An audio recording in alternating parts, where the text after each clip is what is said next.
हम भक्ति भी कर रहे हैं, सभी देवी देवताओं की कर रहे हैं, चाहे कोई किसी भी धर्म से संबंधित है। जैसी उनको साधनाएं धर्म गुरुओं के द्वारा, मुल्ला मौलवियों के द्वारा बताई गई हैं, बेचारे सब कर रहे हैं। उसके बावजूद भी सबके घर में अमंगल, कोई सिक्योरिटी नहीं है, कोई भी सिक्योर नहीं है। न जाने कब उसकी आंखों के आगे उसका बेटा मर जाए, उसकी बेटी मर जाए, न जाने कब उनका एक्सीडेंट हो जाए, कब खुद का एक्सीडेंट हो जाए, कब और कौन सी बीमारी आके पूरे परिवार को अपनी चपेट में ले ले। कोई भी सिक्योर नहीं है, कोई गारंटी नहीं दे सकता। ना ये आपके धर्मगुरु गारंटी दे सकते, ना ये शंकराचार्य गारंटी दे सकते, ना मुसलमान धर्म के मुल्ला मौलवी और काजी आपको गारंटी दे सकते कि जो भक्ति हम आपको देंगे, जो मंत्र हम आपको दे रहे हैं, राधे राधे श्याम मिला दे, हरे रामा हरे कृष्णा, ओम राम भद्राय नमः, ओम राम चंद्राय नमः, जितने भी मनमुखी मंत्र इन्होंने अपने बना रखे हैं, जिनका हमारे शास्त्रों में, गीता जी में, वेदों में कहीं कोई उल्लेख नहीं है, नामो निशान नहीं है, ये आपको गारंटी नहीं दे सकते कि हमारे से उपदेश लेने के बाद में आपके घर में कभी कोई अमंगल नहीं होगा। ये गारंटी नहीं दे सकते कि हमारे से उपदेश लेने के बाद मां बाप से पहले उनकी आंखों के सामने उनके बेटा बेटी नहीं मरेंगे। ये गारंटी नहीं दे सकते कि हमारे से उपदेश लेने के बाद औरत कभी विधवा नहीं होगी। ये गारंटी नहीं दे सकते कि आपकी आंखों के सामने आपके बेटा बेटी का एक्सीडेंट नहीं हो सकता, क्योंकि इनकी भक्ति नकली है, इनके मंत्र अप्रमाणित हैं, मनमुखी हैं, इनके भगवान आधे अधूरे हैं। और संत रामपाल जी से आप जिस दिन नाम उपदेश लेते हो, संत रामपाल जी आपको 11 नियम देंगे, 11 नियम। नियमों के बिना भक्ति नहीं होती है। इन नकली धर्म गुरुओं से हमने यही तो सीखा है, नाम ले लो, नाम ले लो, गुरु बना लो, गुरु बना लो। ना इनका कोई नियम, ना कोई आचरण, कुछ नहीं। इनके भगत शराब भी पीते हैं, मांस भी खाते हैं, गुटखा भी खाते हैं, जर्दा भी खाते हैं, बीड़ी भी पीते हैं, झूठ भी बोलते हैं, चोरी भी करते हैं, रिश्वतखोरी भी करते हैं, काला बाजारी भी करते हैं, मिलावट भी करते हैं, लड़ाई झगड़ा भी करते हैं, मुंह में गुटखा और 24 घंटे जुबान पे गाली, और फिर भी अपने आप को कहते हैं हम सनातनी हैं, हम परम हिंदू हैं। कभी संत रामपाल जी के प्रवचन सुन के देखो, भक्ति के नियम क्या हैं। नियम के बिना भक्ति शुरू भी नहीं होती है। जिस प्रकार एक कैंसर का रोगी डॉक्टर के पास जाता है, डॉक्टर उसका ऑपरेशन कर देता है, ऑपरेशन करने के बाद वो गोली और दवाई देता है, गोली दवाई देने के बाद वो कुछ परहेज देता है, परहेज, नियम, मर्यादा, कि भैया ये नियम है, ये मर्यादा है। अगर तूने अपना कैंसर का रोग कटवाना है तो ये तो तुझे दवाइयां खानी पड़ेगी टाइम टू टाइम, और साथ में तुझे ये परहेज भी निभाने पड़ेंगे। नींबू नहीं खाना, खट्टा नहीं खाना, मीठा नहीं खाना, दही नहीं खाना, छाछ नहीं पीना, जो भी नियम होते हैं वो नियम बताएगा। और वो डॉक्टर चाहे कितना ही अच्छा क्यों ना हो, उसने ऑपरेशन चाहे कितना ही अच्छा क्यों ना कर दिया हो, उसके द्वारा दी गई मेडिसिन कितनी भी अच्छी और महंगी क्यों ना हो, यदि आपने वो परहेज नहीं निभाए, आपने वो कॉन्स्टिपेशन नहीं निभाए, तो वो डॉक्टर उसकी दवाई, उसकी मेडिसिन, उसकी सलाह आपके रोग को कभी जिंदगी में समाप्त नहीं कर सकती। इसी प्रकार जो पूर्ण संत होता है, जो आदि पुरुष होता है, जो आदि राम होता है, जो धरती पे तत्वदर्शी संत के रूप में प्रकट होता है, भक्ति देने के लिए, भक्ति करवाने के लिए, जब हम उस संत से नाम लेते हैं, नाम क्यों लेते हैं? हम एक बहुत भयंकर रोग लगा हुआ है सभी को। एक तो होते हैं शारीरिक रोग, एक होता है आध्यात्मिक रोग, आत्मिक रोग। तो जितने भी मानव शरीरधारी प्राणी, स्त्री पुरुष, बच्चे बुजुर्ग इस धरती पे हैं, चाहे वो मुसलमान हैं, चाहे हिंदू हैं, चाहे जैनी हैं, चाहे सिख हैं, चाहे ईसाई हैं, उन सभी को एक आत्मिक रोग लगा हुआ है, एक आध्यात्मिक रोग लगा हुआ है। और वो रोग क्या है? जन्म और मृत्यु का रोग। जन्म और मृत्यु। और जब तक ये रोग समाप्त नहीं होगा तब तक हम महादुखी रहेंगे। बार बार हमें जन्म लेना पड़ेगा, बार बार हमारे को गधे कुत्ते सूअर बनना पड़ेगा, बार बार हमारे को नरक में जाना पड़ेगा।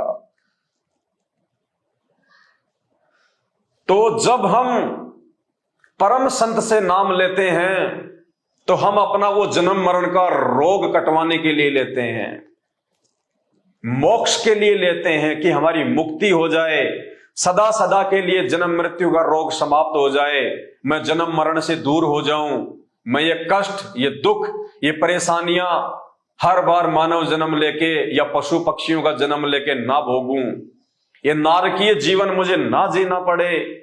इसलिए वो परम संत की तलाश करता है, इंसान को भक्ति की जरूरत पड़ती है। तो हम अपना जन्म और मरण का रोग कटवाने के लिए जब आध्यात्मिक डॉक्टर सच्चे गुरु के पास में जाते हैं, तो जब गुरु हमें नाम देता है, हमारे को उपदेश देता है, तो वो हो गया हमारा ऑपरेशन। यानी गुरु ने वो नाम उपदेश देके हमारा ऑपरेशन कर दिया जन्म और मरण का। फिर गुरु हमें कुछ मेडिसिन देता है, जैसे वो डॉक्टर देता है। गुरु की मेडिसिन क्या है? 3 समय की आरती, जो वेदों में प्रमाणित है। हमारे नकली धर्म गुरुओं को तो ये भी नहीं पता कि 3 समय की आरतियां, 3 समय की संध्या हमारे धर्म ग्रंथों में वर्णित है। 3 समय की आरती देगा जो परम संत होगा, जो पूर्ण संत होगा, जिसकी भक्ति से मोक्ष मिलना होगा, वो 3 समय की आरती देगा, सुबह की, दोपहर की और शाम की, और शास्त्रों से प्रमाणित देगा। तो गुरु हमें मेडिसिन के रूप में 3 समय की आरती देंगे और हमें वो मंत्र देंगे जो मंत्र शास्त्रों से प्रमाणित होंगे। सबसे पहले वो गुरु हमें नीचे के जो देवी देवता हैं, जो हमारे शरीर के कमलों में निवास करते हैं, ये सभी जानते हैं। जो लोग थोड़ा बहुत आध्यात्मिक ज्ञान रखते हैं, चाहे हिंदू हो चाहे मुसलमान हो, जो भी स्त्री या पुरुष है, उनके शरीर में पीछे जो रीढ़ की हड्डी है, जो बैकबोन है, उसके अंदर की साइड में सूक्ष्म रूप में कमल बने हुए हैं। कमल दल कहते हैं जिनको कमल चक्र कहते हैं, जिनमें 5 देवी देवताओं का वास है। ब्रह्मा और शांत्री जी का, उसके बाद में गणेश जी का, उसके बाद में लक्ष्मी और श्री विष्णु जी का, उसके बाद में शंकर और पार्वती जी का, और उसके बाद में दुर्गा जी का। इन 5 शक्तियों का वास हर स्त्री पुरुष के शरीर में बने हुए कमल चक्रों में होता है, जो हमारी बॉडी को नियंत्रित करते हैं, जो हमारे जीवन के संचालन करता है, वो चाहे हिंदू हो चाहे मुसलमान हो। तो गुरु हमें इनके मंत्र देगा। तो संत रामपाल जी हमें सबसे पहले जो मंत्र देंगे, जो मंत्र देते हैं, वो इनके वास्तविक मंत्र देंगे।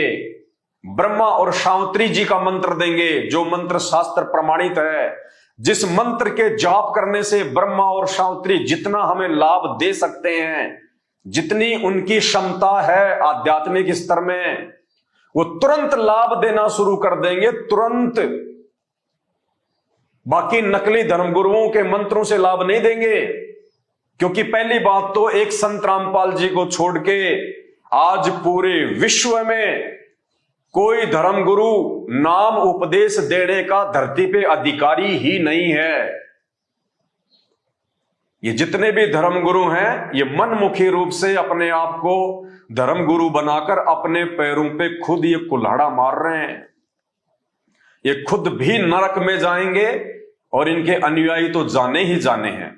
तो सर्वप्रथम संत रामपाल जी हमारे को 7 मंत्र देंगे, जिनको प्रथम मंत्र कहा जाता है, जिनमें बीच के जो 5 मंत्र हैं उनमें एक ब्रह्मा और शांतरी जी का मंत्र, उस मंत्र के जाप से ये ब्रह्मा और शांतरी जी आपको वो लाभ देंगे, आपके शरीर में वो राहत देना शुरू कर देंगे, जो राहत आप लाखों की दवाइयां खा के बड़े से बड़े डॉक्टर से परामर्श लेके प्राप्त नहीं कर सकते। उसके बाद में श्री गणेश जी का मंत्र देंगे। गणेश जी का मंत्र जैसे ही हम शुरू करेंगे, गणेश जी अपने स्तर का पूर्ण लाभ उस साधक को देना शुरू कर देंगे। उसके बाद में लक्ष्मी जी और श्री विष्णु जी का मंत्र देंगे। जो मंत्र श्री विष्णु जी स्वयं जाप करते हैं, वही मंत्र संत रामपाल जी फिर अपने भगत को देंगे। और जब हम उस मंत्र का जाप शुरू करेंगे, जिस मंत्र का जाप स्वयं श्री विष्णु जी करते हैं, तो ब्लूटूथ से ब्लूटूथ का तुरंत जो है वो कनेक्शन हो जाएगा और तुरंत वो लाभ मिलने शुरू हो जाएंगे। उसके बाद में संत रामपाल जी हमें माता पार्वती और महादेव जी का मंत्र देंगे।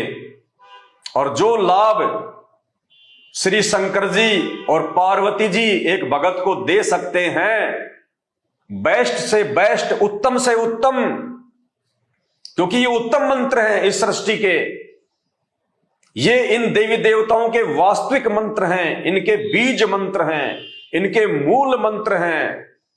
ये देवी देवता अगर आकर्षित हो सकते हैं किसी भगत पे, तो केवल इन्हीं मंत्रों से हो सकते हैं। बाकी इनका नाम आप चाहे पूरी जिंदगी उच्चारते रहिए कि हे माता पार्वती, हे भगवान शंकर, हे भोलेनाथ, कितनी भी आप जी हरिद्वार से कावड़ पे कावड़ लेके आ जाइए, कितना ही आप शिवलिंग पे बेल पत्र और जल चढ़ा दीजिए, कितने ही आप जी केदारनाथ बद्रीनाथ की पैदल यात्रा कीजिए, आपको 0/0 लाभ नहीं मिलेगा उस भक्ति से, क्योंकि वो मनमुखी भक्ति है। इस प्रकार की मनमुखी भक्ति से और साधना से, नंगे पैर होके भरमने से, भटकने से ये शंकर और पार्वती भी प्रसन्न नहीं होते हैं। और यही कारण है केदारनाथ में कैसी कैसी त्रासदियां हुई हैं। 20-20 हजार लोग उस पर्वत के ढह जाने से वहां पे मरे हैं अकाल मौत। क्या भगवान शंकर बेहोश थे उस समय? क्या भगवान शंकर को इस बात का नहीं पता था कि मेरे भगत कहां कहां से चल के आए हुए हैं, कितना पैसा और अपना समय बर्बाद करके मेरे दर्शनों के लिए नीलकंठ पे आए हैं, केदारनाथ पे आए हैं? क्या भगवान शंकर को वो जनसंख्या, वो भीड़, वो दिखाई नहीं दे रही थी? क्या भगवान शंकर को इतना भी नहीं पता था कि कुछ ही समय बाद में ये पर्वत टूट के नीचे गिरने वाला है और मेरे 20,000 से ज्यादा भगत इस पानी में बह के, पर्वत के नीचे दब के अकाल मौत मरने वाले हैं? उन्होंने किसी को नहीं चेताया, किसी के अंदर कोई भी जो है वो प्रेरणा नहीं करी, क्योंकि भगवान शंकर और पार्वती भी इस पाखंड पूजा से प्रसन्न नहीं है। अरे दुनिया का ऐसा कौन सा मां बाप है जो ये चाहेगा कि मेरा बच्चा 500 किलोमीटर से पैदल चल के मुझे प्रसन्न करे? कौन मां बाप है जो अपने बच्चों के पैरों में छाले देखना पसंद करेगा? हमारा बच्चा 2 मिनट के लिए अगर धूप में चला जाए, हम तुरंत उसको उठा के छाया में ले आते हैं कि कहीं मेरे बच्चे के पैर ना जल जाएं। तो भगवान शंकर और पार्वती तो दयालुता में आम माता पिता से भी कहीं ज्यादा हैं। तो ये कैसे चाहेंगे कि उनका भगत 300 किलोमीटर, 400 किलोमीटर, 500 किलोमीटर पैदल चल के आए? और कितने लोग हैं जो रोड पे चलते चलते कावड़ यात्रा में पीछे से उनको ट्रक कुचल देते हैं? कितने लोग हैं जो मर जाते हैं? क्या भगवान शंकर को दिखाई नहीं दे रहा? सब दिखाई दे रहा है। जहां तक के ये भगवान है वहां तक इनको पता है, लेकिन इस पाखंड पूजा से, इस ढोंग से, इस मनमाने आचरण से जो ना कभी भगवान शंकर ने कभी किए और ना भगवान शंकर ने कभी अपने किसी भगत को ये करने के आदेश दिए। ये आदेश हमारे ऊपर इन धर्म शास्त्रों से अनजान और अपरिचित हमारे नादान धर्म गुरुओं के द्वारा मनमुखी रूप से आप और हमारे ऊपर थोप दिए गए, लाद दिए गए, और हम लोगों ने उनको स्वीकार कर लिया क्योंकि हम अपने इन धर्म ग्रंथों से अपरिचित, ना हमारे बाप दादाओं ने कभी ये धर्म ग्रंथ खोल के देखे और ना आज पढ़े लिखे होने के बावजूद भी हम इनको खोल के देख रहे। तो क्या होगा हमारे साथ में? यही होगा जो हो रहा है। इन धर्म गुरुओं का धंधा चल रहा है और आम व्यक्ति की दुर्गति हो रही है। तो शंकर और पार्वती का मंत्र संत रामपाल जी देते हैं, उस मंत्र का जाप पार्वती और शंकर जी भी करते हैं। और जब उसी मंत्र का जाप अधिकारी और पूर्ण गुरु से लेके, तत्वदर्शी संत से लेके जब हम शुरू करते हैं तो हमें पार्वती और शंकर जी के स्तर का पूर्ण लाभ मिलता है। शंकर और पार्वती जी मजबूर हो जाते हैं, विवश हो जाते हैं उस भगत को उन मंत्रों का जाप करने के चलते वो लाभ देने के लिए। उसके बाद में पांचवा जो मंत्र है वो दुर्गा जी का मंत्र है, शेरावाली का मंत्र है, जो केवल संत रामपाल जी ही देने के अधिकारी हैं पूरी दुनिया में। और इस धरती पे कोई भी धर्मगुरु ऐसा नहीं है जो उस मंत्र को दान जो है वो कर दे। अगर किसी ने संत रामपाल जी से वो मंत्र चुरा के, या कोई ऐसा नालायक व्यक्ति जो संत रामपाल जी से वो मंत्र प्राप्त करके और कुछ समय उपरांत उनकी भक्ति को छोड़ के मनमुखी रूप से खुद ही वो गुरु बन बैठे और खुद लोगों को वो मंत्र दान जो है करने लग जाए, उससे भी कोई लाभ नहीं होगा। क्योंकि जब तक अधिकारी व्यक्ति मंत्र नहीं देगा उस मंत्र का संपूर्ण लाभ साधक को नहीं मिलेगा। जैसे बुलेट होती है, गोली जो बंदूक से चलती है, एक व्यक्ति ऐसा है जो उस गोली को, उस बुलेट को अपने हाथ में लेके और उसको किसी निशाने पे मार रहा है, उसको फेंक रहा है। तो हम सब जानते हैं वो गोली, वो बुलेट अपना वास्तविक काम नहीं करेगी, सही काम नहीं करेगी। और उसी बुलेट को, उसी गोली को यदि उस बंदूक के अंदर डाल के और फिर यदि निशाना मारा जाएगा तो वो बुलेट अपना वास्तविक काम करेगी। इसी प्रकार यदि इन मंत्रों को संत रामपाल जी के अलावा, उस अधिकारी सतगुरु के अलावा, उस तत्वदर्शी संत के अलावा, उस बाखबर के अलावा यदि कोई व्यक्ति किसी को दान भी करेगा तो वो मंत्र अपना वास्तविक काम नहीं करेंगे। उन देवी देवताओं का जो लाभ है उन साधकों को पूर्ण लाभ नहीं मिलेगा।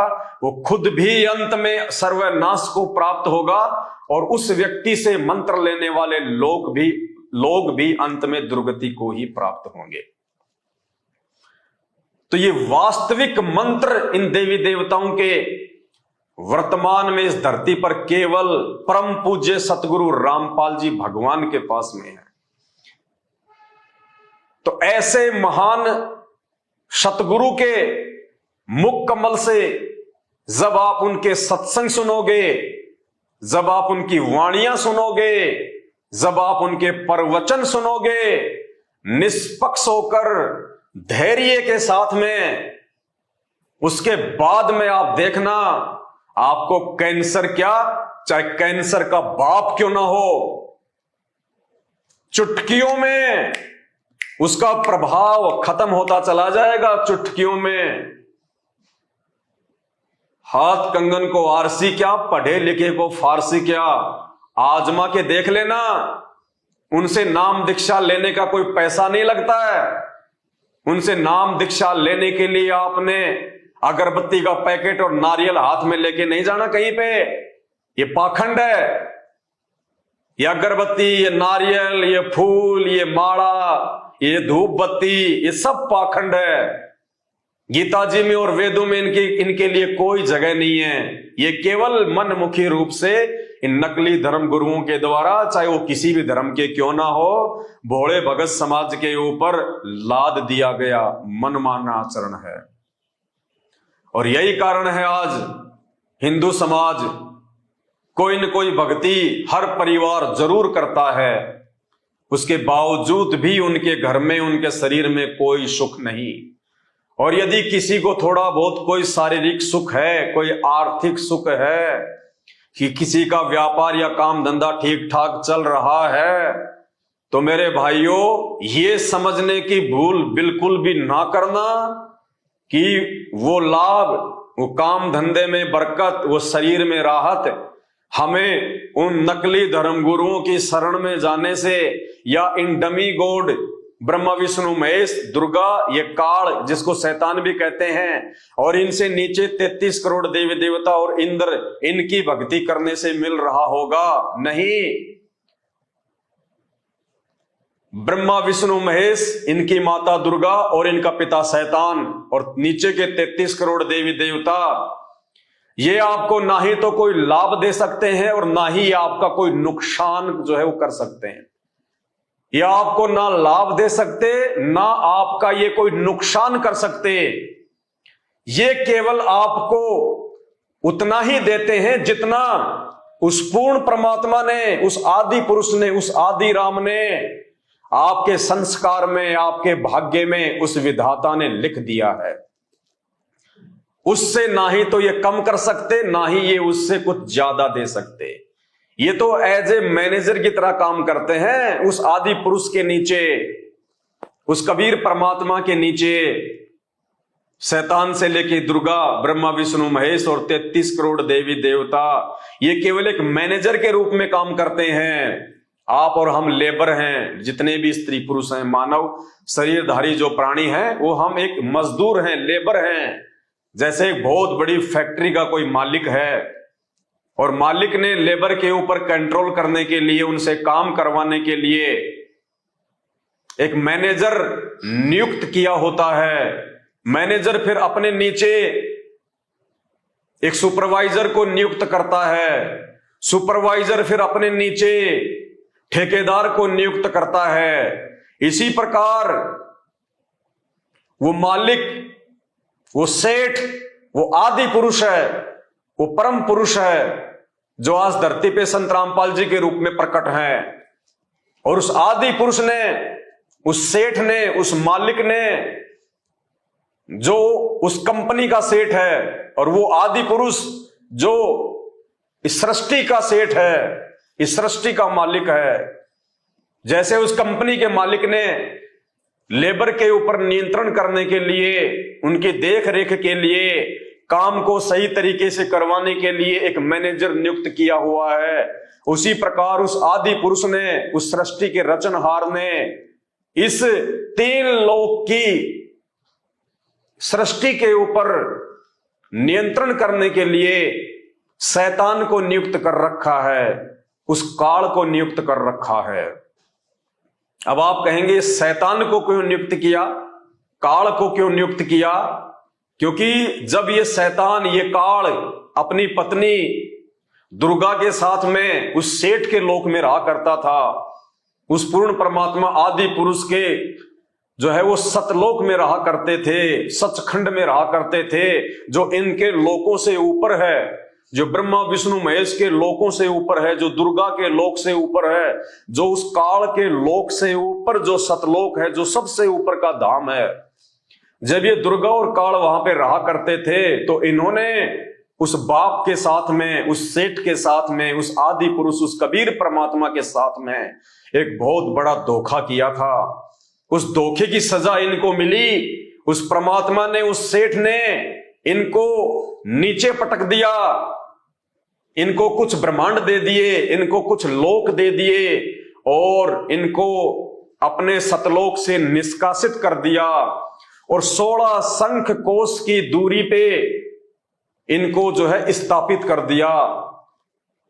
सतलोक से इस काल ब्रह्म के लोक की दूरी 16 शंख कोश की दूरी है। और ये अपने साथ में वहां से कुछ आत्माएं ले आए थे, जो आप और हम सब हैं, जो यहां पे इंसान रूप में हैं, गधे कुत्ते सुअर के रूप में हैं। हमने भी इस शैतान के ऊपर अपने उस परमात्मा से आस्था हटा के इस शैतान के ऊपर आस्था लगा ली थी वहां पे सतलोक में। तो इस कबीर परमात्मा ने, इस आदि पुरुष ने हम सबको वहां से निष्कासित किया, और उसके बाद से हम लोग ये सब दुख भोग रहे हैं यहां पे। तो उस आदि पुरुष ने दुर्गा और काल को मैनेजर के रूप में ये 21 ब्रह्मांड की जो सृष्टि है, इसको नियंत्रित करने के लिए, इसका संचालन करने के लिए एज ए मैनेजर नियुक्त कर रखा है। और इस शैतान ने, इस काल ने, इस दुर्गा ने फिर ब्रह्मा विष्णु महेश को नियुक्त किया, अपने पुत्रों को नियुक्त कर दिया एज ए मैनेजर। और ब्रह्मा विष्णु महेश ने इन 33 करोड़ देवी देवताओं को नियुक्त कर दिया। भाई और बहनों, जब आप सृष्टि रचना पढ़ोगे संत रामपाल जी के मुख कमल से, तभी आप इस गहरे उलझे हुए आध्यात्मिक रहस्य को समझ सकते हो। ये ठीक इसी प्रकार है जिस प्रकार भारत देश का एक राष्ट्रपति है, और जो राष्ट्रपति होता है वो देश का प्रथम नागरिक होता है। उनके ऊपर कोई किसी प्रकार का लांछन नहीं लगाया जा सकता, वो निष्पाप होता है, वो देश का प्रथम नागरिक होता है, उसके ऊपर कोई दोषारोपण नहीं किया जा सकता। इसी प्रकार वो कबीर परमात्मा जो सतलोक में बैठा हुआ है, जो सबका बाप है, जो आदि पुरुष है, जो प्रथम पुरुष है, वो समझो राष्ट्रपति है। फिर राष्ट्रपति के नीचे जो है वो प्रधानमंत्री आता है, जो पूरे देश का संचालन करता है।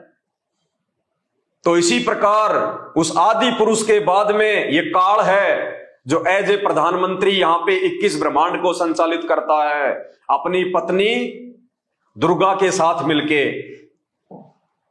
लेकिन वो प्रधानमंत्री अकेला पूरे देश का संचालन नहीं कर सकता, इसलिए उसने अपना एक मंत्रिमंडल बना रखा है, उसने एक गृह मंत्री बना रखा है, उसने एक जो है रक्षा मंत्री बना रखा है, और उसने एक विदेश मंत्री बना रखा है। 3 मंत्री उसने बना रखे हैं जो पूरे कैबिनेट के ऊपर अपना नियंत्रण करते हैं।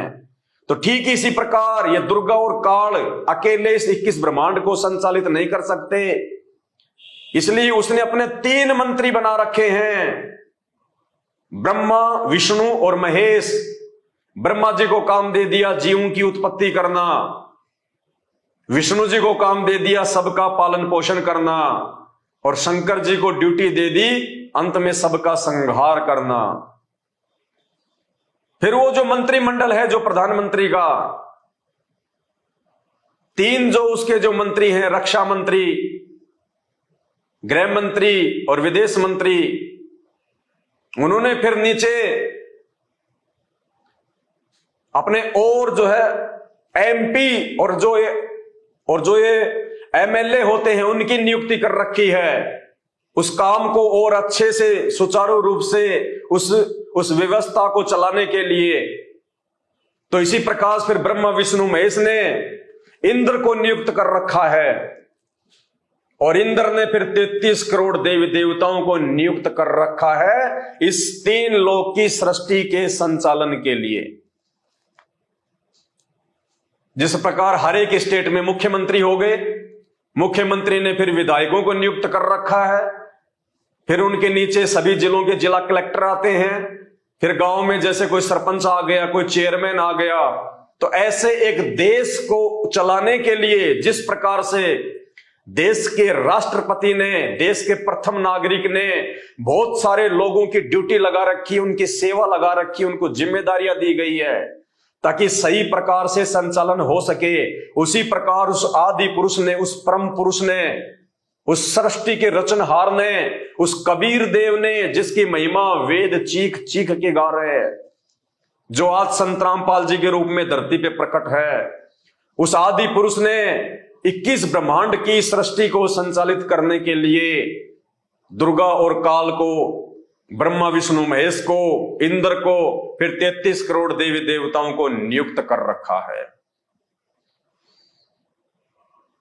तो इन देवी देवताओं के जो मंत्र हैं, जो इनके बीज मंत्र हैं, जो इनके वास्तविक मंत्र हैं, जिन मंत्रों से ये देवी देवता हमारे को अपने स्तर का लाभ दे सकते हैं, वो मंत्र देने के अधिकारी केवल संत रामपाल जी हैं। इसके अलावा ये देवी देवता, चाहे 33 करोड़ देवी देवता हो, चाहे ब्रह्मा विष्णु महेश हो, चाहे दुर्गा हो, चाहे उसका पति शैतान हो, ये हमारे प्रारब्ध में, हमारे भाग्य में लिखे हुए कर्म और कुकर्मों में कोई परिवर्तन नहीं कर सकते, कोई चेंज नहीं कर सकते।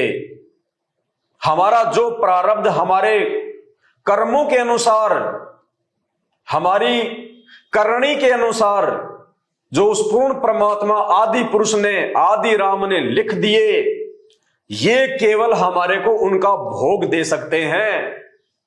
जैसे वो मैनेजर उस फैक्ट्री के मालिक के द्वारा जो तनख्वाह मजदूरों की बना के दे दी जाती है, जो सुविधा उन मजदूरों के लिए निर्धारित जो है वो कर दी जाती है, वो मैनेजर, वो सुपरवाइजर उससे ज्यादा सुविधा उनको नहीं दे सकता, अपनी तरफ से नहीं दे सकता, और ना ही उनकी तनख्वाह में किसी प्रकार की वो कटौती जो है वो कर सकता है, क्योंकि उस मालिक ने तनख्वाह बना के दे दी, साइन करके दे दिए। तो इसी प्रकार उस पूर्ण परमात्मा आदि पुरुष ने, उस प्रथम पुरुष ने, उस स्वयंभू परमात्मा ने, कबीर देव ने हम जीव आत्माओं के भाग्य में, हमारे संस्कार में, हमारे प्रारब्ध में, हमारे ही कर्मों के अनुसार जो लिखना था वो लिख दिया।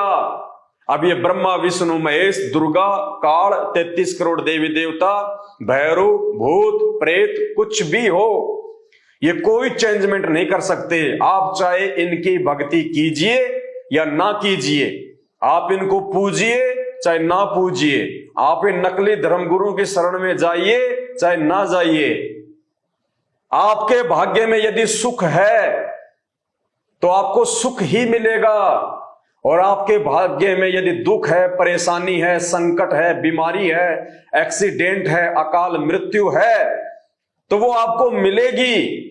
ये ब्रह्मा विष्णु महेश दुर्गा, उसका पति काल और 33 करोड़ देवी देवता, ये आपके भाग्य में किसी प्रकार का कोई भी चेंजमेंट नहीं कर सकते हैं।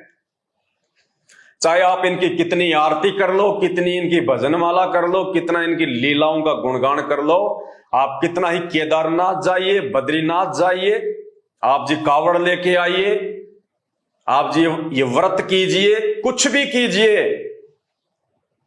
तो फिर इसको चेंज कौन कर सकता है?